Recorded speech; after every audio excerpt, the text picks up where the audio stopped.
All right, good night, good night, good night, Tobago. And we are here live in Tobago Update Studio once more for another episode of For the Hour. We had a little preempt last week. We had the Diwali holiday pushing back to the Monday. So, the country is observing that holiday, and we at the Tobago Update Studios as well, we observe holidays. So, we had that to preempt last week program to this week. But however, we are back, all right? And it's a wonderful Monday once again. I hope that everybody had a productive start to the week. As usual, I wish you a very productive week, especially for the Tobagonians. I hope your week started off on the right note. All right. And I'm here to kind of end off the first day of the week, with the first productive day of the week, that is, with riveting discussion, all right, on Tobago and Tobago's business, as we usually are concerned with here on For the Hour. Let me just take this opportunity for wishing all the men of Tobago and all the men of Trinidad and Tobago and the wider world a happy International Men's Day. All right, we celebrated International Men's Day yesterday. We had a number of different symposiums and discussions taking place about the achievements of men, but also the problems that men face in today's society and how we can advance the male cause, all right, or the masculine cause in today's society. We know that modern men seem to be going down the wrong path, and in order for us to have a productive and very innovative and forward-thinking and moving society, we need men to be in the right space. All right, so let's continue to have those discussions, not only International Men's Day, but we need to be constantly revisiting these topics so that the awareness is there, and we can take action and really address some of these issues in order for us to have that societal movement on behalf of the men. Okay, so happy International Men's Day to all the men of Tobago. All right. Also, last week, which mostly we were going to focus tonight's program on, we had the Tobago Day launch. All right, we had on November 17th, we had the Tobago Day launch happening in Shaw Park, and Tobago Day, more or less, we December 4th is designated for the observance of the contributions of all Tobagonians to the national space. Tobago Day coming out of the Tobago House of Assembly Day, where we usually observe the first establishment of the Tobago House of Assembly, or the re-establishment, as you might put it, of the Tobago House of Assembly following the 1980 proclamation of the THA Act, right, on December 4th, 1980. All right, so we're celebrating 43 years since the establishment of the initial Tobago House of Assembly this year.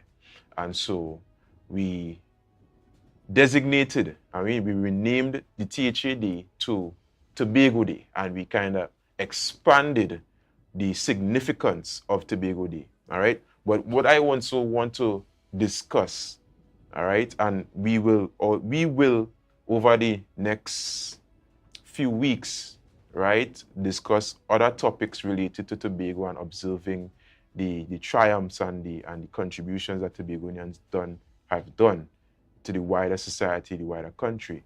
But today we want to start off those Tobago Day celebrations by continuing the discussion, and that discussion is around Tobago autonomy, right?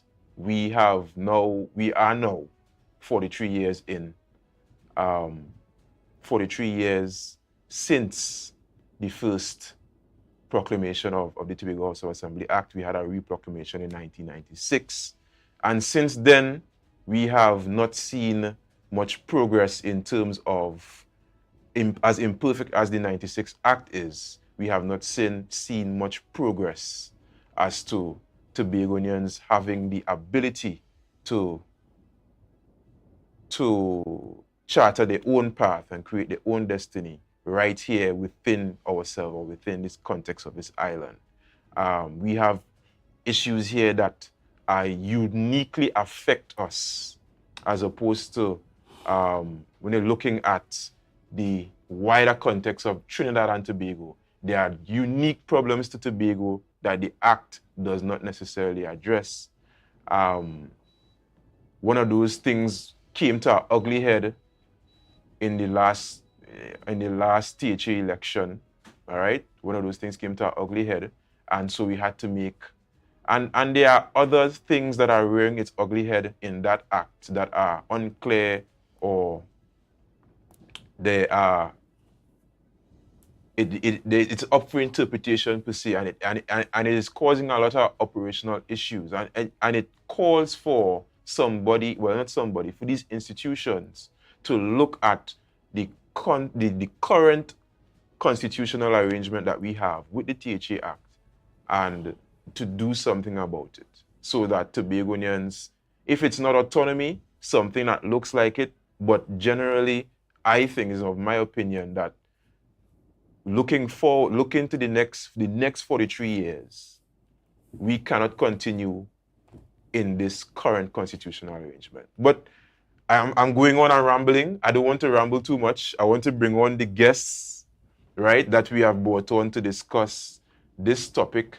And these two guests are no strangers to the show. We have Mr. Anthony James and we have Mr. Leroy George, who are both political activists.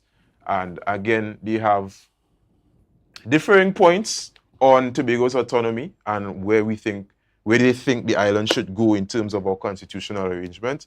But we have brought them on tonight to share their views and to continue the discussion, because I think discussion moves the agenda forward. All right, so good night, gentlemen. How are you all doing? Yeah, welcome back to the program. Thank you. I want to start off by asking the panel, and well, one by one. I would have alluded before, if you think that, well, I want to ask you if you think that the current constitutional arrangement that we have with the THA Act of 96, if you think that is sufficient for the governing of this island for the next 43 years, right? I'll start with you, Mr. George, and then I'll move on to Mr. James. I don't think it is possible to accurately measure how sufficient the responsibilities, the authority that is given to the Tobago House of Assembly is, until we start using these responsibilities to its fullest extent. Once we start using these responsibilities to its fullest extent, once we start owning these fifth schedule items, in contrast to abdicating them, which happens more often than should happen. As a matter of fact, it shouldn't be happening at all, right? Then we know what more we need in order to become successful. Okay. And I would use the one example that keeps coming up, honestly, to use any other example would create an elephant in the room of my mind, because nothing else stands to annoy me. Nothing else is a better example of us abdicating authority that is given to us. If you look at the fifth schedule of Act 40 of 1996, the 16th item is our air and sea ports. And you would see that they put in particular infrastructure. And we saw where the previous administration to this one, they would have abdicated their authority over that in a very unceremonious way. And I want to really point out the word unceremonious, meaning to say the people of Tobago did not play any role in the decision to abdicate the authority of our airport to central government. Okay. I don't think we even were aware that it was happening until the decision was already made. We saw a situation where a new administration came into office, and that administration would have campaigned heavily on increasing Tobago's autonomy. And one would assume that if you intend to increase Tobago's autonomy, the autonomy that we have, you intend to exercise it to the fullest. Okay. And we saw one assemblyman attempt to do so.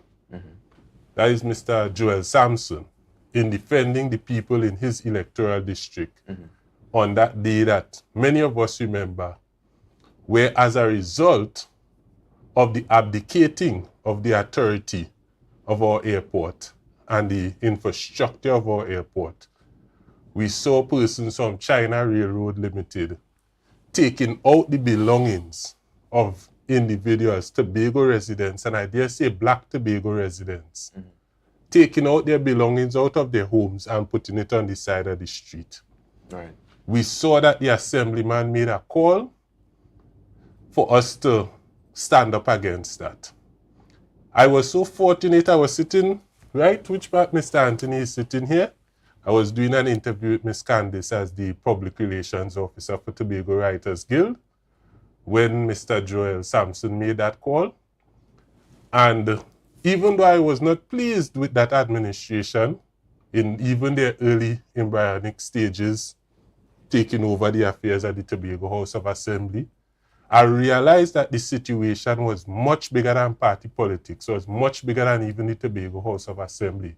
What was at risk in that moment. And I called for Tobagonians to find themselves down at Crown Point to protest against this action. I went down there.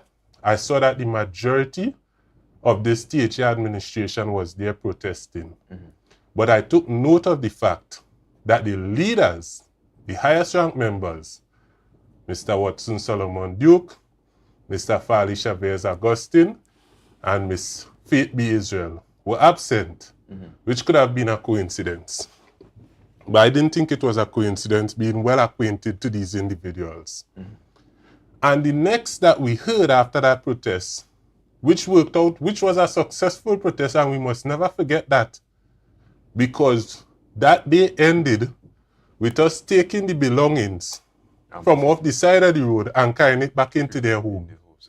That day ended with an injunction being made successfully to stop an excavator from licking down the people's homes. The people of Tobago stood up. We usurped what others abdicated, and we were successful in that day. A few days afterwards, we saw that this THA administration met with China Railroad Limited, which is the exact company was doing the injustice to us.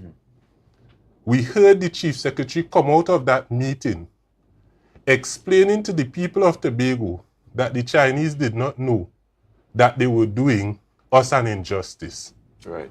That big protest across the street, they mistook that for something else other than you are doing us wrong and we will not stand for it. Immediately after that, we saw a 180 turn from Joel Sampson and all the assemblymen, all the secretaries, all the assistant secretaries. And they no longer represented the people of Crown Point. They no longer did what the Tobago House of Assembly was created in large part to do, which is to defend the people of Tobago. Right. When and where central government or anybody else is to do us harm. And I see, even worse than that, the supporters of these individuals would have turned a blind eye, put their head deep into the sand, and pretended that what we all witnessed did not happen. Whether or not the fifth schedule items are sufficient for the running of Tobago for the next 43 years or not is insignificant if we, as the people of Tobago, are not ready to usurp a spirit of independence, if we are not ready to usurp a spirit of autonomy, if we are not ready to call right, right, wrong, wrong, and above all things, to see each other as brothers and sisters and ourselves as the keepers of each other. Right. And so that is what we have to address first and foremost. All right, Mr. James, you think the current constitutional arrangement is sufficient to carry us on? Well, I already know what your thoughts are, but explain it for the audience. Well, we all know that the status of the Tobagonian is not what it ought to be.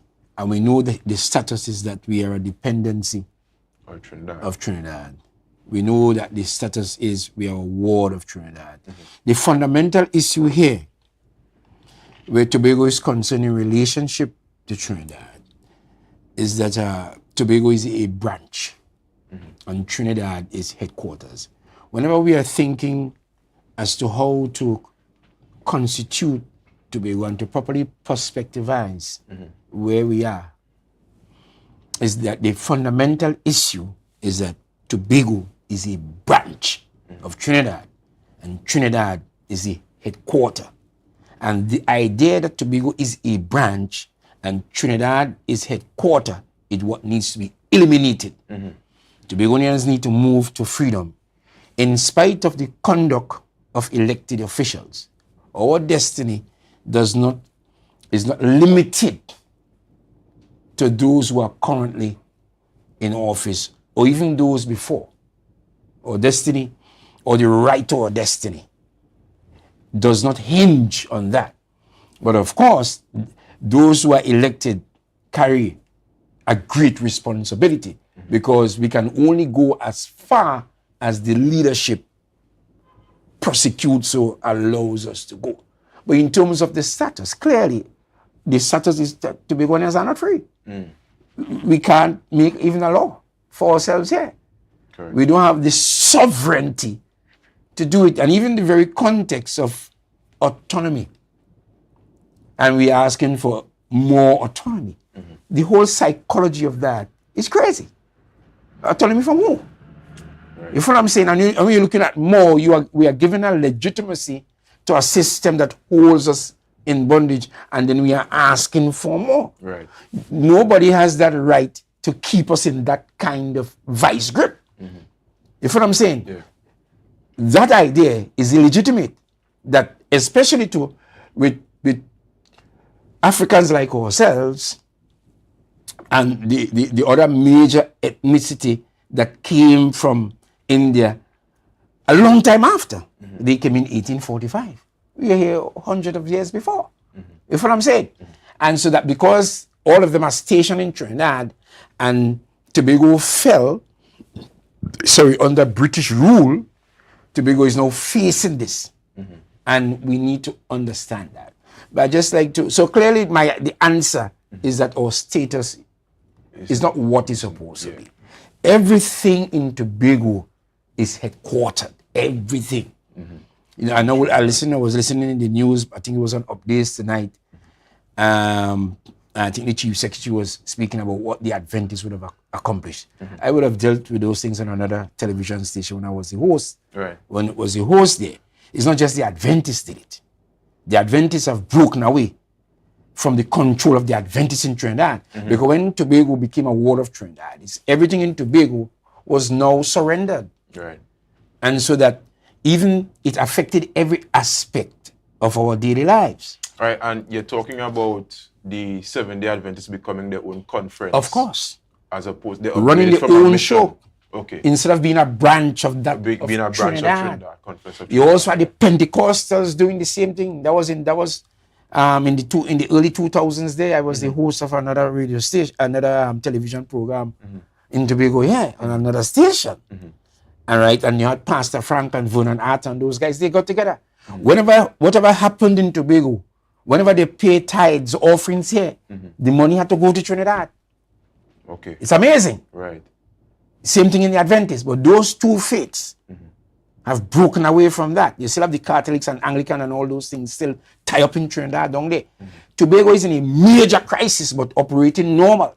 Right. You follow what I'm saying? And you're not getting the level of urgency, of haste. You don't really get that from, you're not really getting that from those who are in power. When are people in bondage? They ought to be hasting every single day discussing that. How do we get out from that bondage? And clearly, you can't be part of a Trinidad constitution. And we need to understand that Tobago is only incidental in the name Trinidad and Tobago because of the fact that Tobago was a ward. But Trinidad is an international juridical personality. Tobago is not. When they say Trinidad and Tobago, it really means Trinidad and its ward.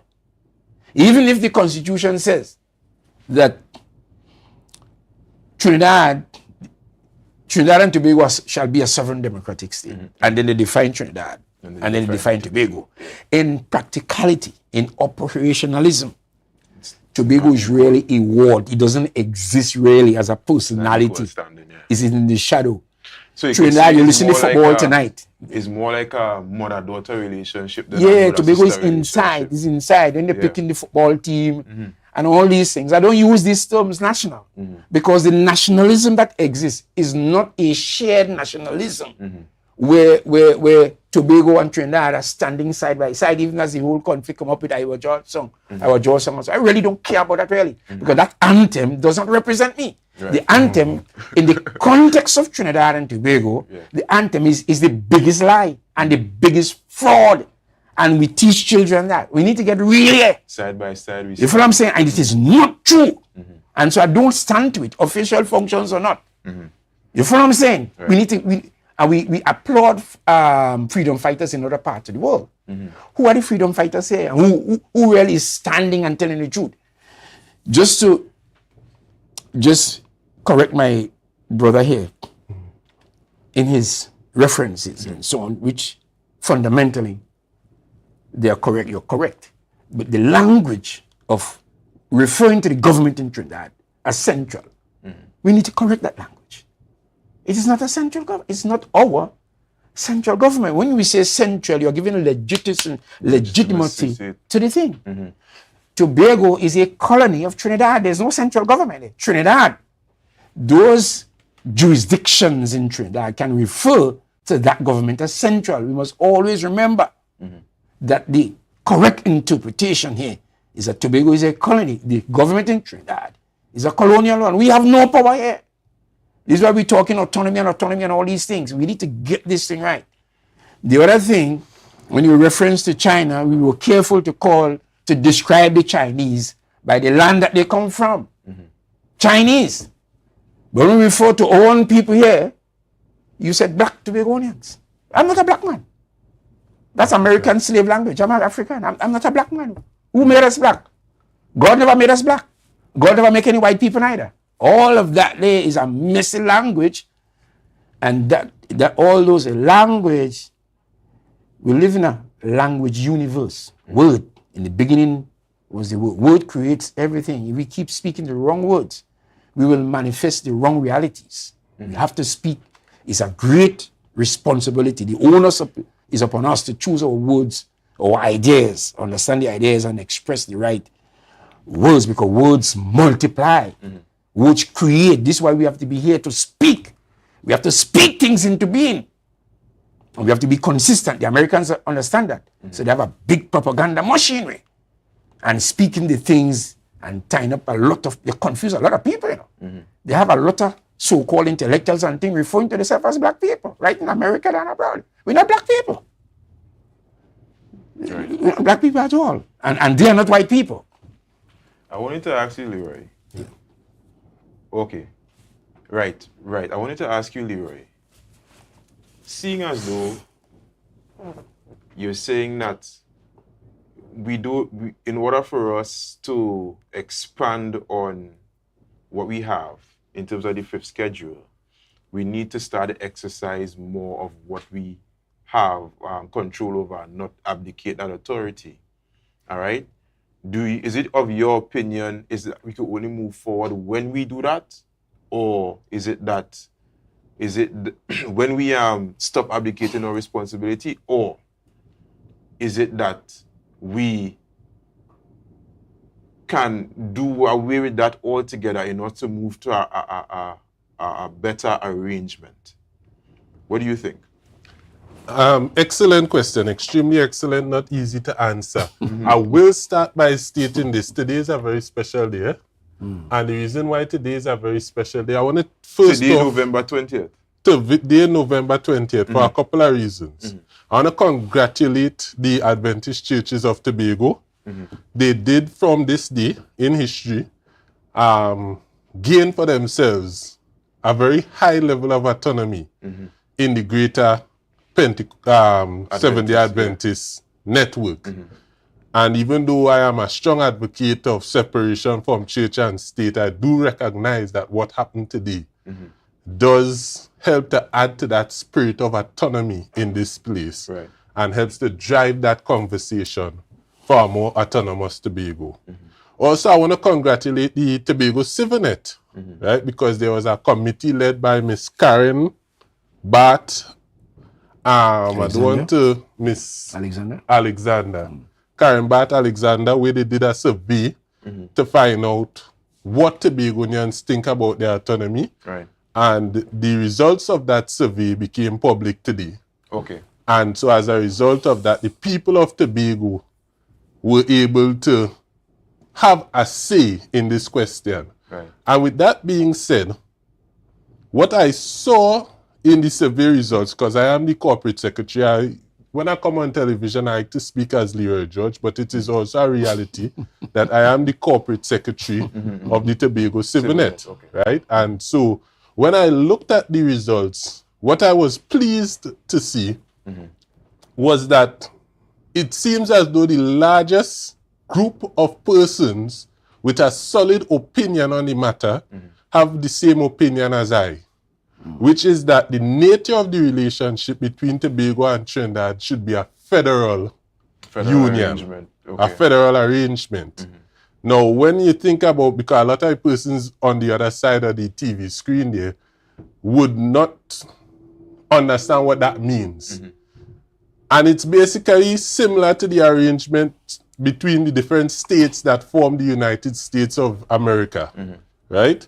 And so there are certain responsibilities that fall on the federal government, right? And I would agree with Mr. Anthony that there is power in words, and to refer to the government as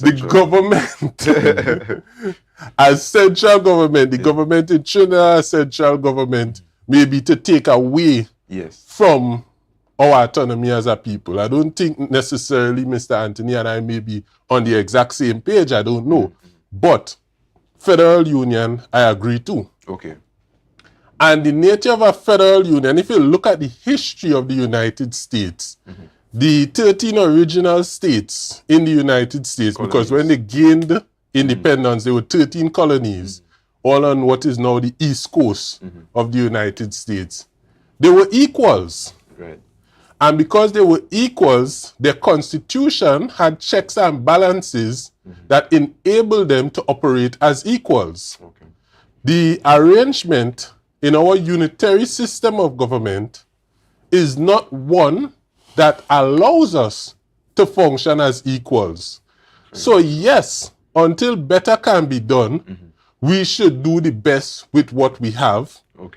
And never again abdicate our authority as a people. So you say we could walk and chew gum at the same time? But we can walk and chew gum at the same time, and we should go in that direction. And if I may say one more thing about it, Mr. Anthony brought up that the national anthem of Trinidad and Tobago is not really appropriate for Trinidad and Tobago. It is a historical fact that that anthem was written originally for the Federation of the West Indies. Not everybody knows this, but there was a time between 1958 and 1962 when Trinidad and Tobago athletes would have represented us in the Olympics during that time, not as athletes of Trinidad and Tobago, but athletes of the Federation of the West Indies. That's where you get West Indies cricket team from. Well, West Indies cricket team actually predates that. Okay. And that's important in the conversation also because the European powers before that recognized that West Indies was a more naturally occurring nation than what was. And as such, decisions like having a singular team happened as a result, because as bad as those days were, being colonial days and days of slavery, the reality of the situation is that the leaders of that time were efficient in the way they do business, etc. And so I would say that we must remember that in that anthem that was written for a federal union, not a unitary union, and that every time we say the national anthem, we are agreeing amongst ourselves that side by side we stand. Islands of the Blue Caribbean Sea. Islands of the Blue Caribbean Sea. We have agreed already, verbally, because as Mr. Anthony said or indicated, there is power in words. We have agreed to have a relationship that when that agreement was made was a federal relationship. And if we have those checks and balances, then we'll be able to function appropriately. All right, so I have to cut you off there. We're going to take a short break. When we come back, we continue the discussion. What about Tobago's autonomy? We need the decisions, the power to make decisions of our own. All right, so stay right there. We'll be right back.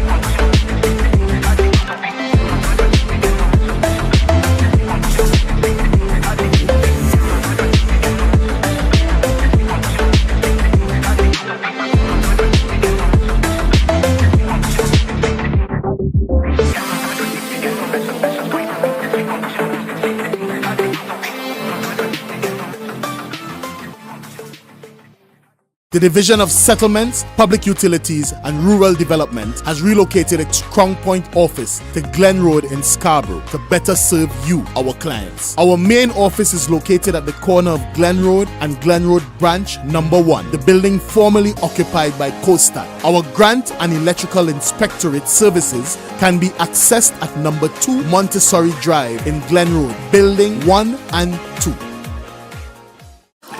Hey, hello guys, welcome. Come have a seat. Oh, this is so stylish and I love the fabric. Darlings, you must tell us where you got your new furnishings. We got them locally at Standard.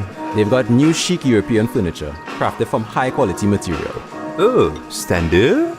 No, it's Standard, their brand new Hive collection. Experience luxurious European furniture at a price you will love. The Hive Collection, now exclusively available at Standard.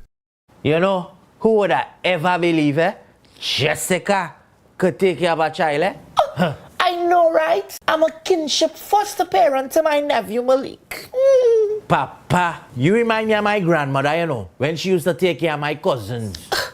If I didn't step in, I don't know where he would have ended up. Plus, I get support from Children's Authority, training, and counseling. But Jessica, you not married? That doesn't matter. Once you have a safe home and you're related to the child, you're good. So they just gave money to do this? Yeah, they do give me some money. So, Auntie, you can buy a Lamborghini for me? Oh, I'm so sorry, Malik, but that money's to take care of you. Okay, smubble up, beans.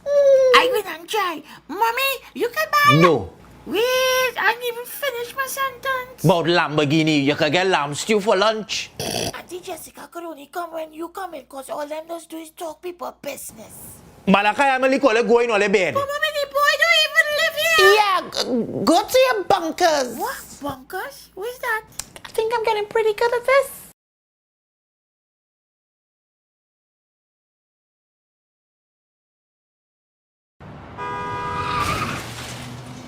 Everybody only worrying. Never ever worry, don't mind how things looking hard. I tell them never ever worry, if your nice car get damaged bad. I tell them never ever worry, what I'm saying is true. So just consider, Tatil is always right here for you. I tell them never ever worry, don't mind if life make you sad. I tell them never ever worry, if your house get flooded out real bad. I tell them never ever worry, what I'm saying is true. So just consider, Tatil is always right here for you. I tell them never ever worry, if sickness catch you off guard. I tell them never ever worry, if times fall on you real hard. I tell them never ever worry, what I'm saying is true.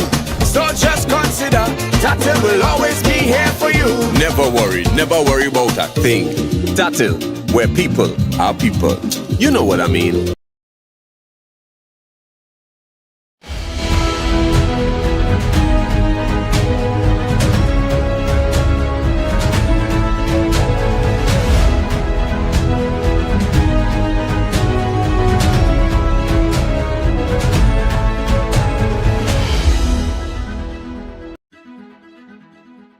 Back to 40 Hour in Tobago Place Television Studios.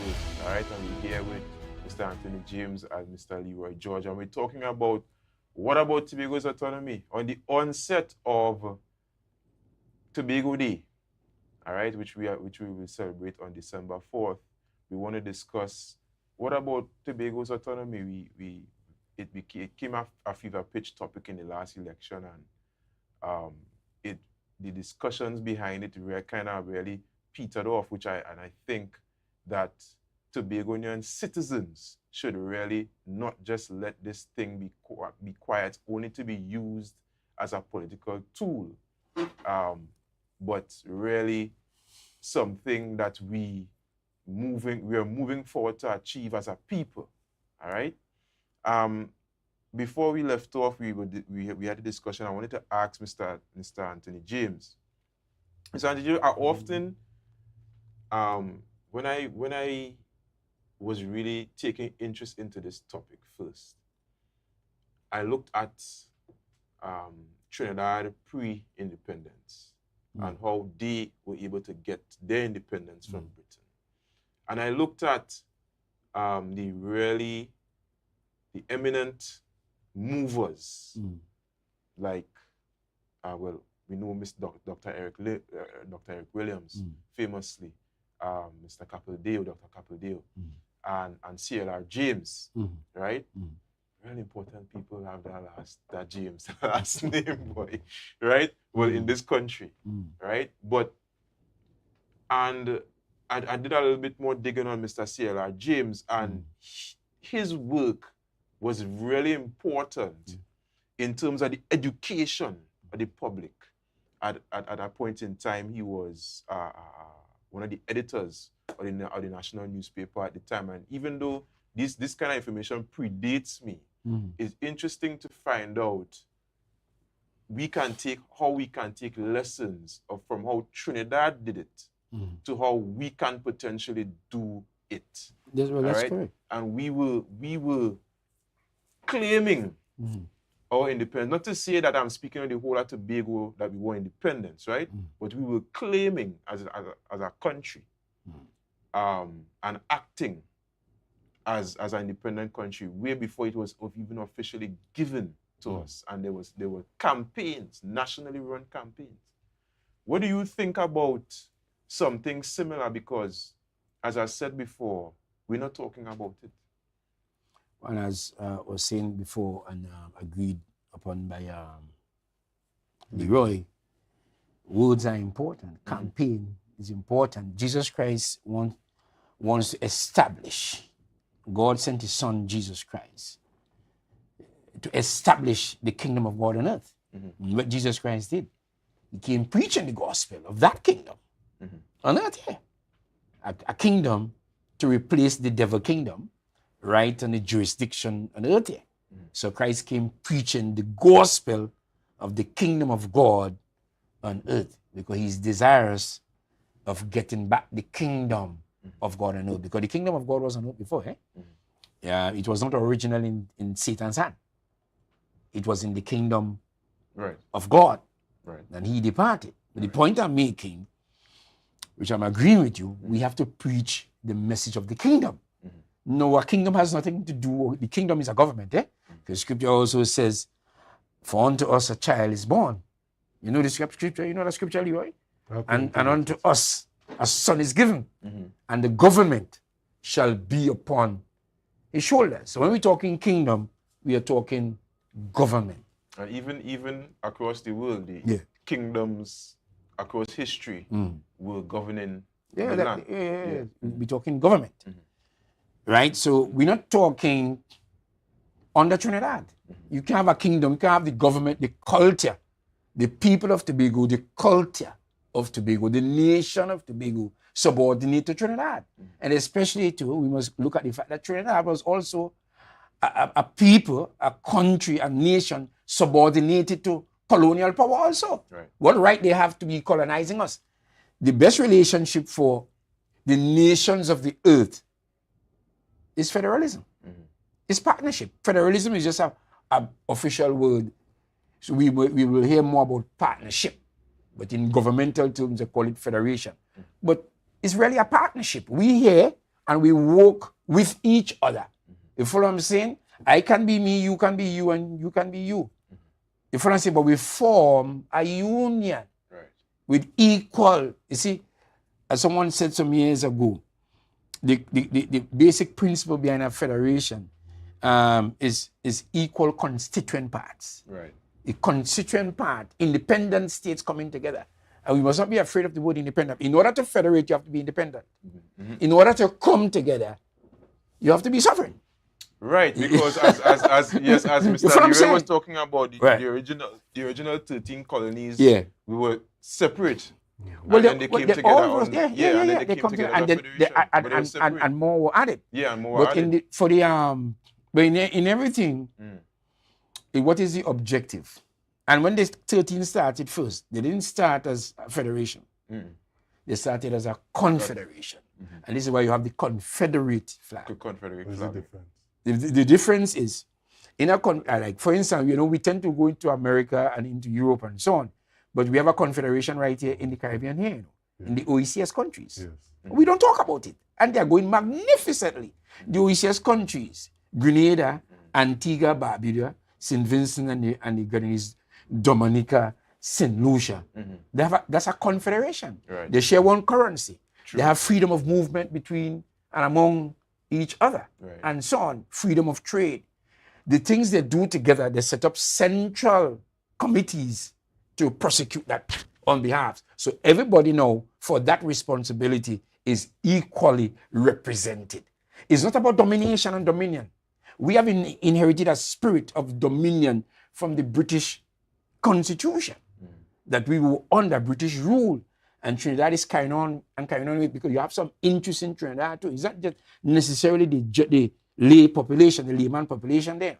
You have big interest in Trinidad who would like the system to remain for the purpose of resources, and they have interest in Tobago also. They have plenty investment, so they don't want the Tobagonian to come to power. But the Tobagonian must come to power.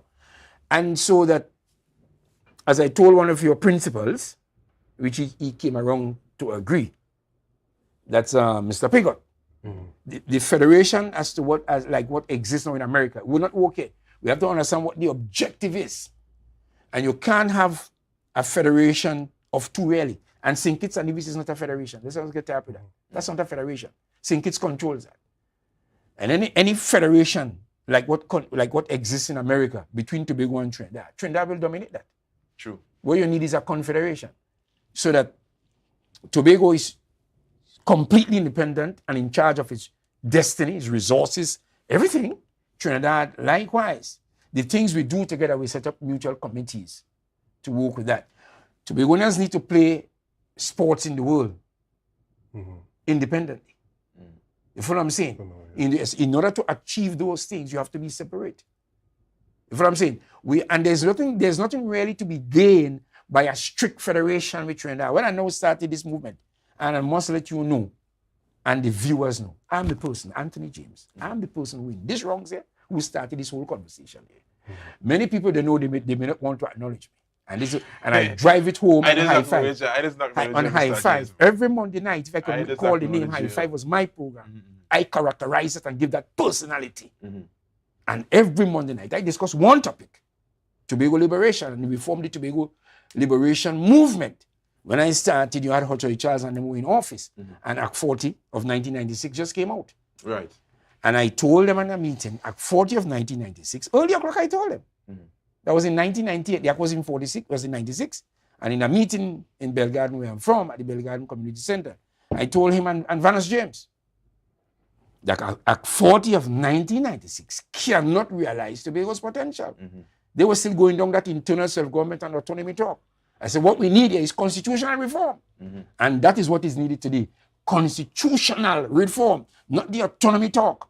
Constitutional reform, because Trinidad and Tobago is without form and void. Right. If what I'm saying, it's an illegitimate state with the lies, with a lying anthem. The Constitution is saying who wins Trinidad, Tobago is Lanyap. True. And the anthem is saying side by side we stand. And we catch ourselves. We are validating the Constitution by singing side by side. And the thing is so dangerous that we are even having the children. Right now, the current system here is damaging the young children who are going to school. This liberation movement and education that is necessary is not even taking place in the schools. I'm saying to you, too, unless you have people of the right mind in office, we can jump high and jump low. Those in power, I recognize that since in the late 1990s, so just before the election. Before the general election in 2000, I was pushing for a no election campaign. I was on a no election campaign because I realized that Robinson would have been president when the parliament is dissolved. Right. And I made the point to the community in Tobago and in Trinidad. And I wrote to the 3 political leaders in Tobago. Hochoy Charles was the incumbent. Mr. Orville London was the leader of the PNM. And he looking to get in. They're looking to dislodge Charles. And Deborah Moore begins. They were all eyeing the prize. And I wrote them and told them, let us not contest the general election. Because of the fact that the man who was championing this Tobago struggle is the president. And when the parliament is dissolved, only he can reconvene the parliament. And Tobago is half of Tobago and Trinidad. And if Tobago doesn't want the election, we reject the constitution, Robinson is the referee. They all ignored me. And this is one of the things in Tobago, the way we operate. You write people a letter in office, official office. You will not even get an acknowledgement. We're still operating as a bush society. I'm telling you. Uncivilized. You don't get that. I wrote around the same time too, because I was really on the move, And I wrote to Basio Pandey, was the prime minister also. And I also told him not to have the election in 2000. Still have the letter. I wrote to Basio Pandey. I wrote to Patrick Manning, who was opposition leader. And I wrote to President Robinson. And they all responded. They responded? They all responded. I wrote to the 3 principals in Tobago here. And they did never Not respond. one of them. I'm just telling you how the level that Tobago is still functioning at. Right. And it's pretty sad. But just to iron home the point, Leroy, we don't need a federation. What we need is a confederation. Okay. It puts us in our strongest position. And the federation is not necessary. And I told one of your principals that. And he eventually came around and acknowledged that's it. Well, if I wanted to respond? I want to take a shot. I want to take a shot at the question you asked him. First thing first to the audience, just in case you're all wondering if Mr. Anthony and I are going to be agreeing with each other for the entire night, I'm happy to announce that is not going to be happening because I still stand solid with the largest group of individuals surveyed with the CivicNet survey that we should be in a federation and not a confederation, and I'll explain why after. But first I want to take a shot at what you spoke about, which is that we should be looking at how Trinidad and Tobago became independent. If we want to understand how Tobago could reach higher levels of autonomy. Right. And let me just state clearly, I'm not for secession. I'm not for independence for Tobago. I barely even recognize Trinidad and Tobago as my naturally occurring nation. I recognize the English-speaking islands of the Caribbean as my naturally occurring nation. Okay. Right? If it's up to me, we return to the Federation of the West Indies, and I could explain. If I had to explain that, that would go for a very long time. But let's get back to how Trinidad and Tobago became independent. We need to remember where we was so we know which path we're going. Trinidad and Tobago's independence movement started just before 1925, right? So that movement would be almost 100 years old, and it's incomplete because the final Court of Appeal in the Trinidad and Tobago is still the King's Council, or the Privy Council, which means that 1/3 of the 3 arms of government still is colonized directly. And so the journey is not over yet. Now, what happened previous to 1925 was that the British West Indian Regiment was a group of West Indians who went to fight in World War I, right, which ended around 1919.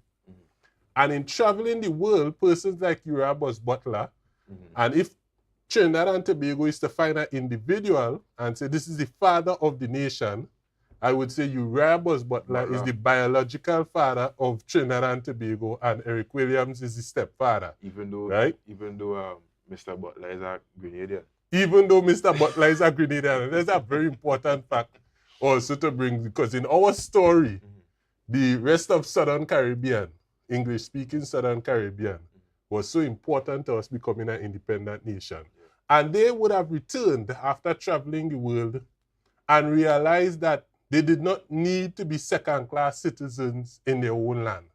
Having traveled the world and understand better how the world works.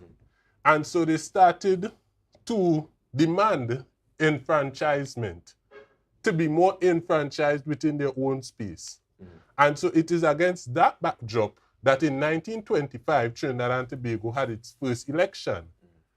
And from 1925 to 1945, consistently they would have elections, and that was a level of autonomy, because now, instead of the government, back then they call it the Legislative Council, being made up entirely of persons appointed by the governor, who held the position that is today most closely related to the position of the president. We now could elect members into the Legislative Council. Now, where we are today is far more autonomous than that, especially considering the fact that you had to be of a particular socioeconomic standing in order to vote. In Tobago, only 6% of the people qualified. In Trinidad, only 5% of the people qualified. And so we saw that was as much independence as we got. But then they had World War II. And Uriah Buzz Butler had been fighting for independence so much that at the very launch of World War II, they put him in prison for 6 years. Yeah, they hold him. And they basically say, just sit down in the prison until we finish this war, because right now, in our weakened state, we cannot hold on to the colony. There's too much of an agitator. And as soon as World War II ended, the economy in West Europe had decreased significantly, to the point which part it would have been difficult for West European nations to hold on to their colonial powers. Not only that, it was not in the favor of the two winners in terms of nations of World War II, the ones that came out as superpowers, the United States and the Soviet Union, that Western European nations should have direct control over other nations, since they themselves now were interested in having control over these Western European nations. And so they themselves would have played a role in pushing for independence. And against that backdrop, in 1945, we had a situation, and I'm saying this for a reason, we need to understand how closely related democracy is to any independence movement. And it will play into when we discuss Tobago. In 1945, once you were an adult over the age of 21 years at the time, you were allowed to vote. And when we saw this level of enfranchisement happening, we start to see a rapid move towards independence. Every single 5-year term, you saw a decrease in the members of the government that were appointed by the governor. You saw a decrease in those numbers and an increase in the numbers of persons that were elected. Right. And not only that, not only that, the information that would be given from those elected representatives to the governor was previously advised. It wasn't order. You couldn't make the governor do anything. But we also saw a decrease in that, whereby the advice gradually became something that resembled instruction. And so between 1945 to 1962, every year we saw that consistent change every term. And we had much higher voter turning out also, as high as 88%, etc. And I'm saying this to say, just as gradually Trinidad and Tobago became independent, because crossing that finish line of becoming independent was really just symbolic. Because you already had it, more or less. Of what was already happening. Just as it was gradual, it would appear to me that Tobago becoming more independent, if we are to follow the example that happened in the past with Trinidad and Tobago, we should be open to the possibility of gradual autonomy. And my wife would suggest, and she's a born Trinidadian, only been living in Tobago about 10 years or so, right? Less than 10 years, that we need to get items, responsibilities that are in the 6th schedule that fall under the Trinidad government to shift from the 6th schedule to the 5th schedule. Okay. And eventually, that is going to become a situation where, because if all the items of the 6th schedule, or the vast majority of it, was to end up in the 5th schedule, if we were to have that gradual situation that we saw in the Trinidad and Tobago struggle, then before we even know it, that level of autonomy that a lot of us yearn for, whether it be federal or not, would be a reality before even a formality. Right. And so I would say one last thing. The reason why I am suggesting that we look at a federal union and not a confederation is this. The world right now, just as in 1920s, the British West Indian Regiment persons would have seen that the world was changing and they could improve their conditions. The world order is changing as is. Okay. China has become larger than America economically in terms of purchasing power, right? BRICS is starting to compete with NATO. And G7. And everybody, and you're having trade wars taking place in a big way.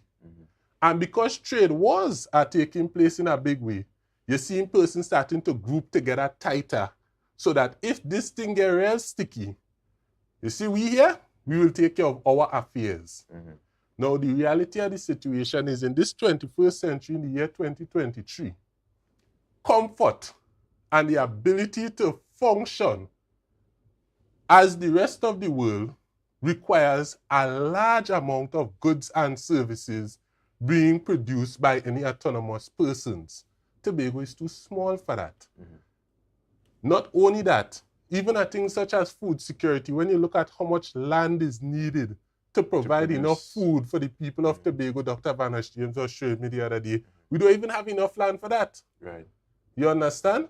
And so, to me, what is more appropriate is to recreate the federation. We should be trying to get bigger, not smaller as a nation. Okay. We should be drawing the islands of the Southern Caribbean at least closer to us. than trying to separate ourselves and just having a confederation, because a confederation could be easily broken. Let me start to James Tommy. Well, I think you're confusing yourself in a massive way, actually. Your intention, I suppose, is good. So, but your understanding of the confederation and versus a federation has to improve. Okay? And in fact, a federation between Tobago and Trinidad cannot be constructed. And we can have that discussion. Cannot be constructed. We can do it right now as we will. Right? Because many times we talk things and we don't know how to implement what we speak because it's an idea. And I'm saying you cannot have a federation of two. It can't work. Cannot be constructed. I tried that for years. I went to Mr. Deceased Dalrymple, was a mathematical teacher. I went to Xavier King. How do you work out a formula? Trinidad has 1.3, 1.4 million people. Tobago has about 70,000 people, as the case may be. How do you pick the governor of Tobago, the prime minister, the president, of Trinidad and Tobago? How do you call that? I propose that the nations now be, the union be called the United Islands in the West Indies. How do you elect that? How? What mathematical formula are we using to elect that and to then elect the government and to structure the government? How do you do that? Have you thought about that? Yes. How? Answer that. But no, you're not going to know that. Exactly precisely what was done in the past. What is that? In 1956, there was an election to decide who would form the government of the Federation of the West Indies. The West Indies, hold on. The West Indies consisted of 10. A set of nations. Yes. You can have a federation of 10. Yes. I am saying we are discussing 2. Oh, let's get confused. That's my point. Yeah. How do you construct a federation of 2? And even if they were equal, you can't construct that. But let's not deal with that. Let's just deal with the reality of the population of Trinidad and the population of Tobago. What you're going to end up with is Trinidad. The same system will continue. Trinidad will pick the president, the prime minister, they'll pick the captain for the Trinidad and Tobago team in every sport, in every institution. It cannot work. That just fancy talk. You just come in, listen to me. I've been prosecuting this matter here since 1998 in earnest. I've been prosecuting this matter here. The relation, you still, as a matter of fact, what the bigger nations are doing is they are confederating. They are not federating. So don't get happy with that. In Europe, you have the biggest confederation. But they have one currency. Nations must partner with each other. You don't need any central government there. What are you doing with the central government? What role would it play? In Tobago and Trinidad, what responsibilities would you give a central? But you can't construct it in the first place. Because in the first place, you cannot elect the leader. But to correct you, I what Van was talking about Tobago. Tobago is one of the largest islands in the Caribbean, anyway. Don't get happy with that. Tobago is one of the larger islands in the Caribbean here. Larger than St. Kitts and Nevis. See? So Tobago is comparable there. But what I'm saying to you, in terms of, you don't lose anything. You don't lose anything from Trinidad. You can only gain. You're having freedom of movement and freedom of trade. What do you lose? You lose absolutely nothing, but you gain. Your people now have an opportunity to grow. And all that population we have lost to Trinidad, we can bring them back, build institutions here because we now have power. The reason why people talking autonomy, which is really sovereignty we should be talking about, is because we need power to do. And when you have power to do, what's your disadvantage? The richest country in the English-speaking Caribbean is Tobago. That's a fact. Easily. That's a fact. And what are we running from really? So Trinidad is afraid. Trinidad is afraid of losing the resources of Tobago. But we are afraid. We are afraid to be independent. Right. We have been so brain damaged that the word independent has not become a bad word. It strikes fear. God made you independent. Tobago, as a matter of fact, in the colonial times under the British rule, Tobago was considered to be colony, while Trinidad and many other colonies were crown colony. The colony means there that you were independent. The crown colony were under direct rule from the crown. So you have crown colony and you have colony. But I'm saying to achieve the objectives that we need to achieve, I have absolutely no doubt about it. No doubt. That what you need here is a confederation. These people in civil network, don't get that. Some of them they just come. I'm telling you, I've been around a long time prosecuting this, weighing the pros and cons. And there's a lot of people in Tobago who are still trapped in the Robinson era. That's why you have this autonomy thing going on. No. What happened? I was preaching constitutional reform. And in Mr. Manning responded. So Mr. Manning got the letter from me. I am the person who spoke about an elected president in Trinidad and Tobago. I'm the first person to do that. Because at that time, I was in your mode thinking of a federation. And that's what my letter contained to Pandey and to Robinson, and I met with Robinson a couple times after discussing the same issue here. Mr. Manning, I copied the letter to Mr. Manning. And soon after, when Mr. Manning got in power now, by the time it came around now, they were discovering a whole set of gas in Tobago water here. And in 2007, Mr. Manning now started to talk about the federation. Well, he spoke about the federation. He didn't want it. But he wanted to become president of Trinidad and Tobago and possibly the Southern Caribbean. Again, your history here. Mr. London was the chief secretary here. And the PNM they have their type of relationship.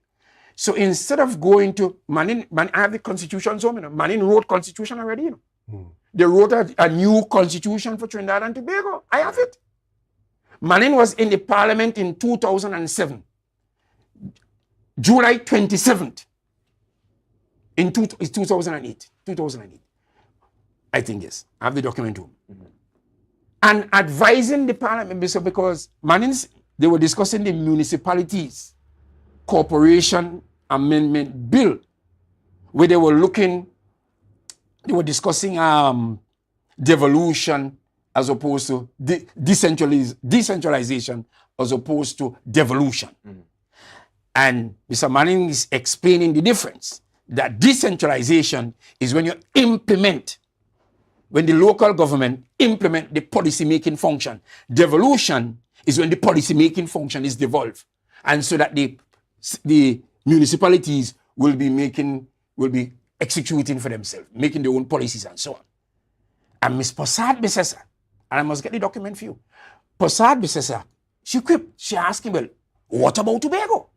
Because in her eyes and Trinidadians' eyes, they see Tobago as a municipality in their eyes. Even till today. Till today. Because they want us to operate like a municipality. Yeah. So Posad Besessa asked him, what about Tobago? Are you going to be bringing them back into this net? He didn't answer the question directly.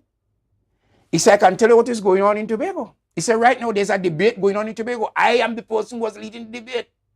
There's a debate going on in Tobago where the Tobagonians are in search of a new arrangement. They are saying that the current arrangement is not working properly. He said the Tobagonians are saying that. Ms. Posad Besessa retorted. She said, is there a fallout? He said, what fallout? We don't have to fall out over that. That is their right. And Tobagonians, I said, must hold on to it. This is our right.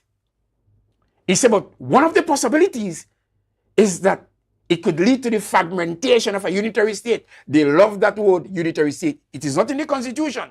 But in that way, they get to control Tobago and take all the resources. Just like what Europe is doing to Africa. I want to respond. So hold on. Allow me to finish it. So one of the possibilities is that it can lead to the fragmentation of a unitary state. And we need to be very careful about that. Let me be careful how I put it. I'm telling you, I'm talking verbatim here because I remember it. Let me be careful how I put it. He said there's a regime that governs the laws of the sea. The United Nations Convention of the Laws of the Sea. Yes. And we have to be careful in light of such regime, how we put prescriptions in place that have the potential to fragment a unitary state. And that same issue came up. You follow what I'm saying? Follow what I'm saying. Well. So Mr. Manning went straight to the marine resources in Tobago water. And when he's telling Kamla Posad Besessa, let we fight one another down here, but let us gang up against Tobago. So keep the unitary state. Because what he's saying, it can lead to a federation. That's what he said. He said this can lead to a federation. And we have to be very careful about that. And he said, this is not child's play. This is serious business. And Ms. Posad says, shut her mouth on that issue for the rest of the debate. Now, they move now to constitutional reform. Mr. Manning now, the reason why he chose all the young candidates in 2010 and lost the election, understand what is taking place.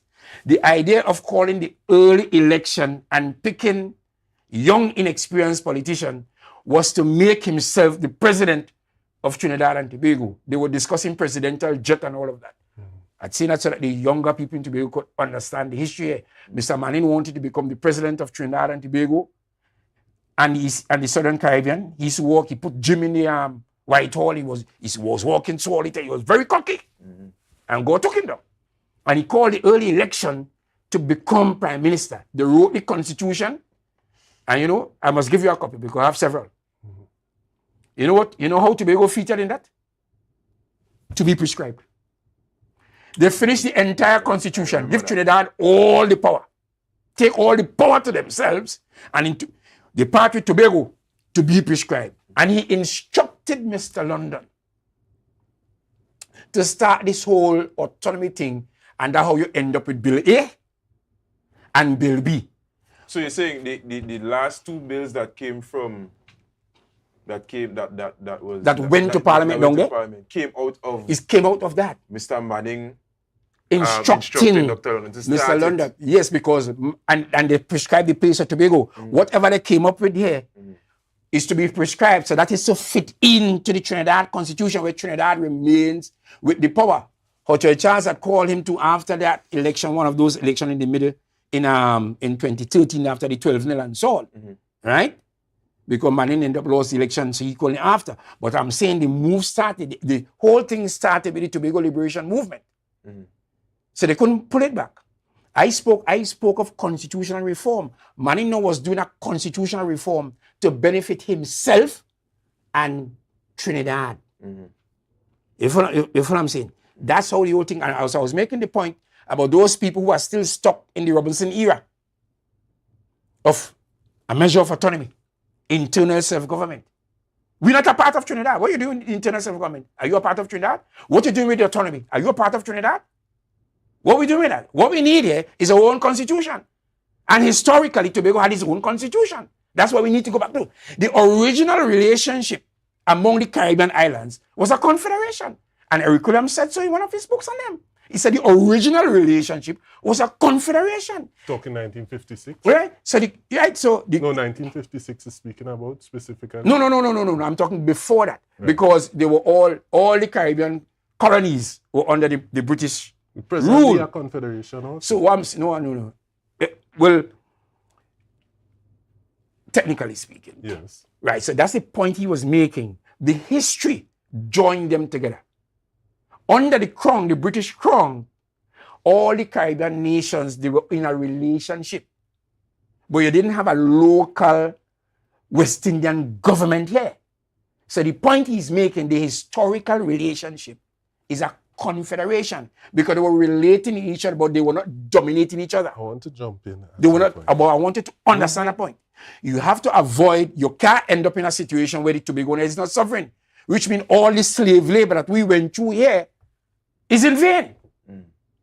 Is in vain. Once we are not sovereign here, and the buck doesn't stop with us, all our land problems and all these things here, anything that happens in Tobago must be decided here, full stop.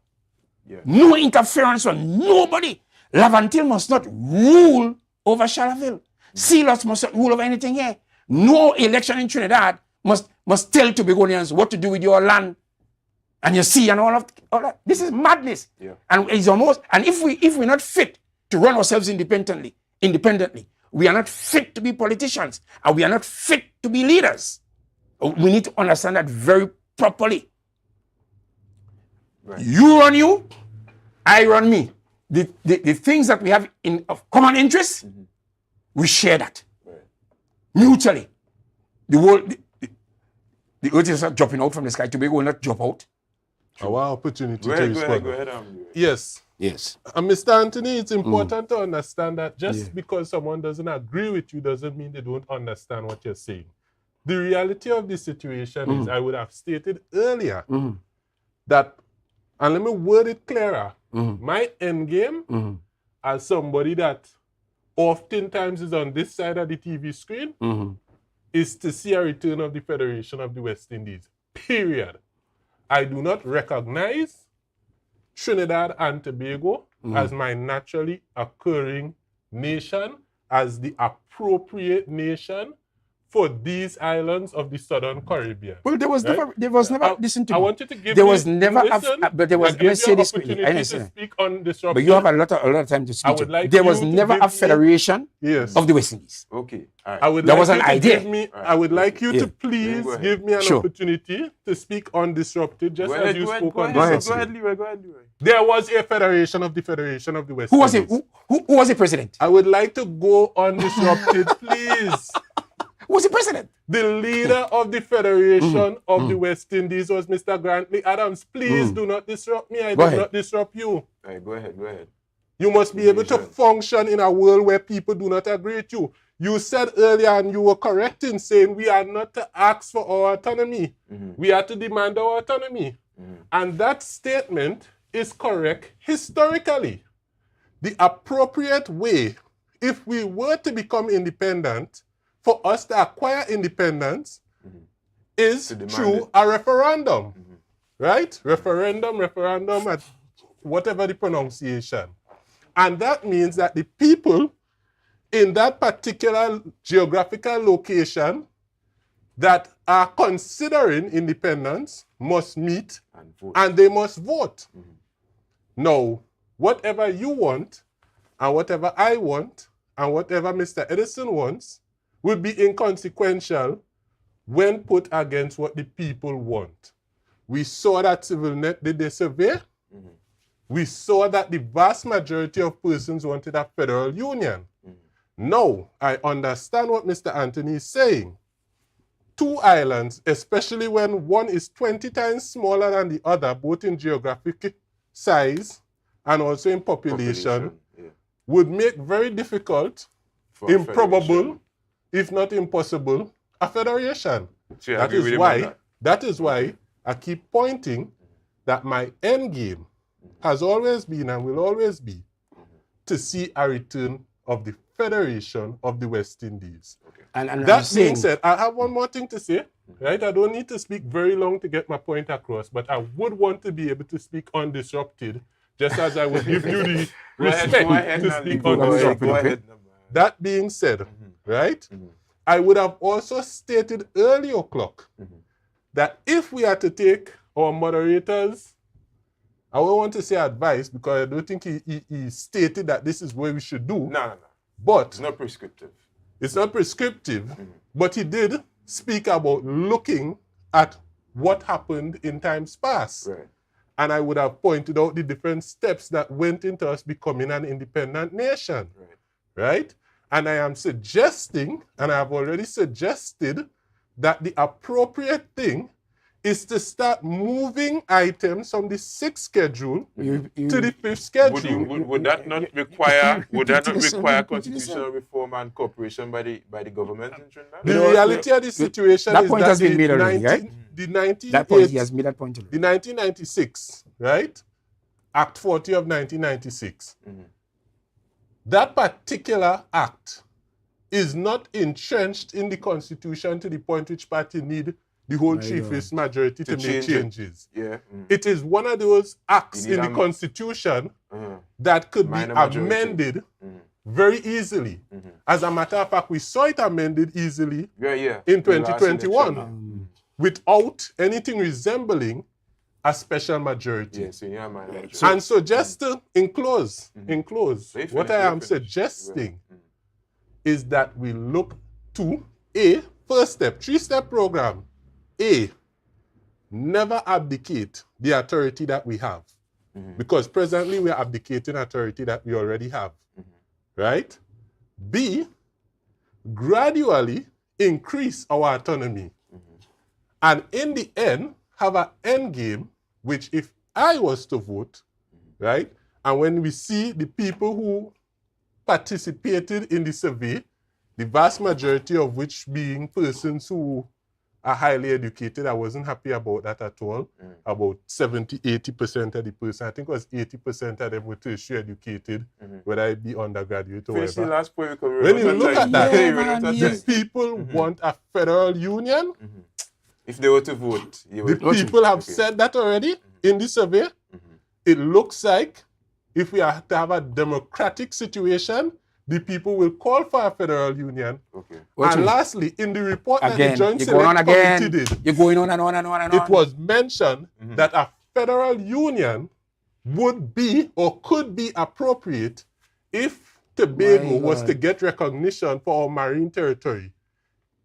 Being part of an archipelagic nation gives you more territory than being part of an independent nation. And so what you're suggesting will take away from the overall marine territory of the southern islands of the Caribbean. All that closing there is nonsense. All that archipelagic talk from Trinidad is nonsense. Tobago stands to gain if Tobago controls its own territory. Trinidad will lose. That is just absolute nonsense as an argument coming from Trinidad to kill the vibes that is going on in Tobago. It's not in their interest. Trinidad is not interested in freedom of Tobago. You have contradicted yourself so thoroughly. You have contradicted yourself. You cannot construct. You have not proven tonight. I'm telling you, you cannot have a federation of two. But yet you and your civil net have put forward and having Tobagonians, so I don't know who they are really. He does agree with you. No.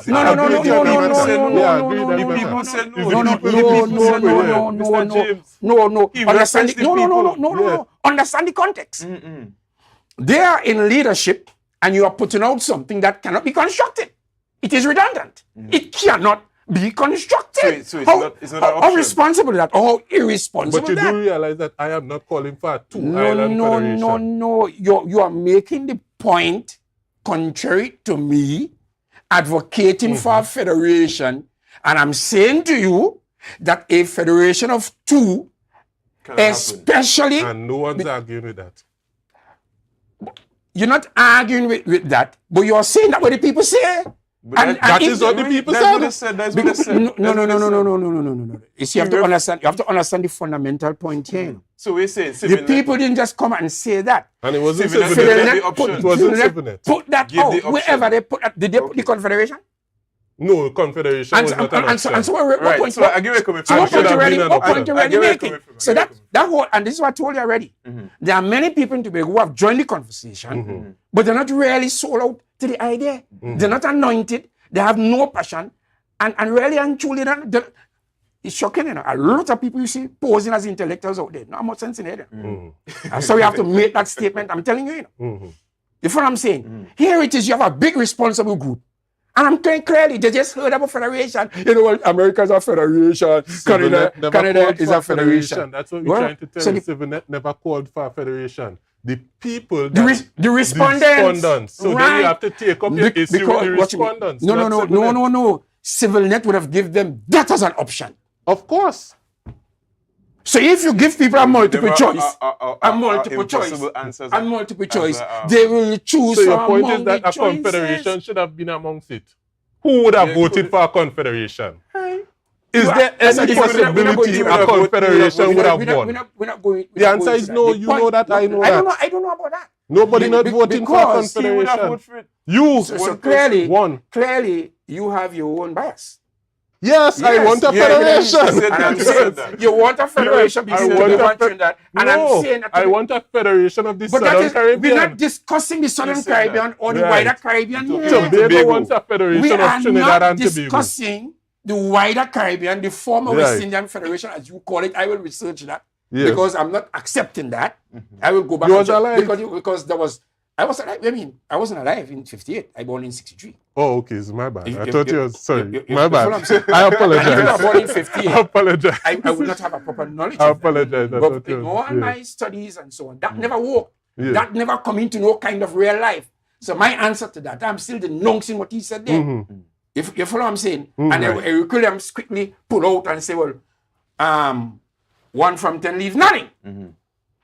Because really and truly, and you spoke about Grant Adams, I know we get information from, the leading players in that was Jamaica and Grant Trinidad. Adams was the leader of the Federation Listen of the to me. West Indies. The leading players Let me do argue were with that. mainly from Jamaica. Yes. Jamaica is a big That nation. is true. The big nation. Yes. And Trinidad Yes. had the great Dr. Williams and was richer than the rest. Manley and Eric Williams were more powerful than Barbados Grant Adams. was never yes. any rich Caribbean island.